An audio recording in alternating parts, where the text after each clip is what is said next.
Naalala ko nung mga college kami, marami kaming magkakaibigan. At dahil nga iba-ibang course kami, nakasanayan na naming lait-laitin yung isa't isa. Karamihan sa amin, mga mass comm students. Marami ring mga nursing students, political science, psychology, business management. Marami, iba-iba talaga. Pag kami nagkasama-sama, lalo pagtapos ng mga exam, ang trip talaga namin ay yung visitin yung isa't isa. Kunwari, kaming mga mass comm, sasabihin nila, wag nyo nang tapusin yung course nyo. Nakikita lang din naman namin kayo sa paradahan ng jeep, Barker.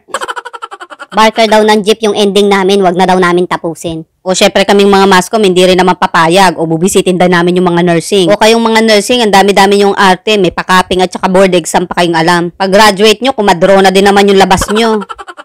Sabi naman ng iba, o kayong mga business management, wag nyo na rin yan tapusin. Pag graduate nyo, scammer din naman yung labas nyo. May pa-business management course pa kayo, ang arte-arte nyo. Yung pag-business nyo naman, bawi o lugi lang yung ending. Ito naman si political science, sabi nila, hoy Polsay, wag mo na rin yan ituloy. Wag mo na rin pangaraping maging attorney. Yung kasong hahawakan mo, tabla o talo lang ang labanan. Eto pa si psychology. Pre-med course daw kasi gusto magdoktor. Sabi namin, Dok, wag mo na rin ituloy yan. Kilala namin yung pagkatao mo. Yung magiging pasyente mo, ang laban yan, patay o gulay lang. May mga ibang humihirit pa. Yung mga medtech, kundi magtatawas, manghihilot, albularyo. O pharmacist, antayin mo pang sabihin namin na magtitinda ka ng diaper at saka katingko.